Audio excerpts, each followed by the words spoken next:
Our old medicine cabinet needed to be replaced. It was overstuffed, and every time we would grab something, everything would fall out. So I tried to redesign it based on stuff you could buy.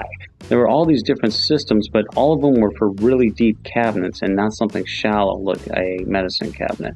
So I designed my own set of shelves that would pull out and then still allow for storage underneath. Let me show you how I put it together.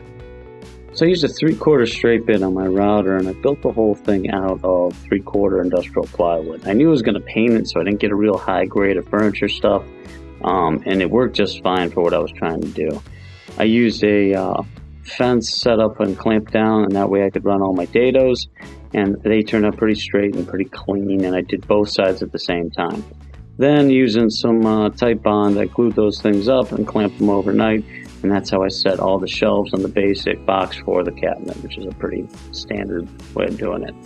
Face frame, I used some old trim that I had laying around, and I laid out some holes on the side there so I could dowel in the side to keep the face frame together. Using this cheapo dowel jig from Harbor Freight, I drilled straight through the frame, and then I was going to use that to, like I said, keep the two perpendicular faces tight together later when the door was hitting it.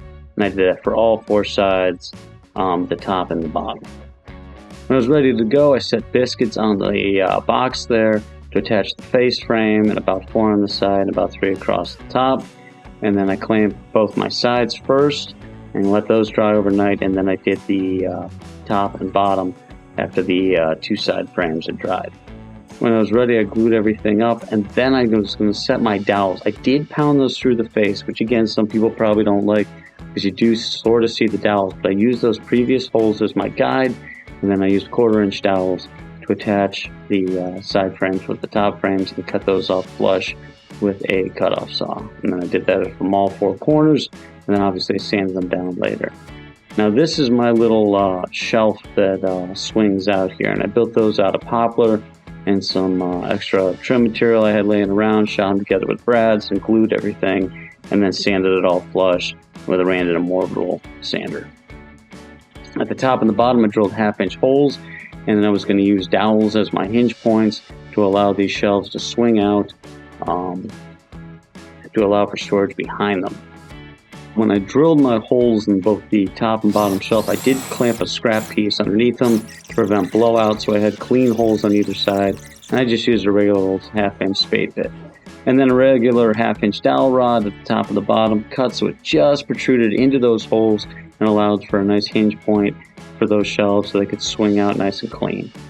The doors got a little fancy. My wife wanted these slatted doors, so they're cut about 1 inch with 1/4-inch space in between. It's a lot of clamping. I clamped the 2 ends first, let those dry, and then fit in the slats in between it with those 1/4-inch spacers. Shot a couple brads from the back side, and then applied a ton of clamps and some 2x4s from either side to glue it so that it stuck together nice and uniform. And it turned out pretty well, and I think it got the look that she was looking for there. Prime the whole thing with Kills oil-based primer. I probably should have done a little bit of that ahead of time before assembly to make the slats a little bit easier. And then everything got painted up with this green paint to match the existing stuff in the bathroom. On the inside I used an oil-based satin white just for a clean, easy finish. And the back is a piece of masonite that was screwed into the back of the shelves, and that gave me a little bit of stability. And then the dowels got tapped in from the bottom and from the top, and I used a 1/2-inch washer as my spacer to push up that shelf a little bit off the bottom to get the swing nice and clean.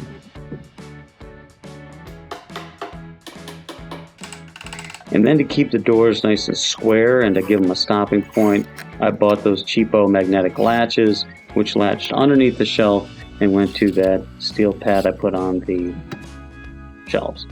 And here you can see that they open up nice and clean, and they have that nice magnetic stop. For the doors, I used a 1 3/8 overlay Euro hinge both at the top and the bottom there. 2 was enough, even though the doors are kind of heavy. Here you can see the finished product. You can see those seams lined up pretty well. And before the cabinet was all full, you can see it looks nice. And those 2 shelves pull out nice and evenly, and they are ready to receive all of the stuff that goes in there, nicely organized by my wife in a perfect system that will never fail us again. Thanks for watching.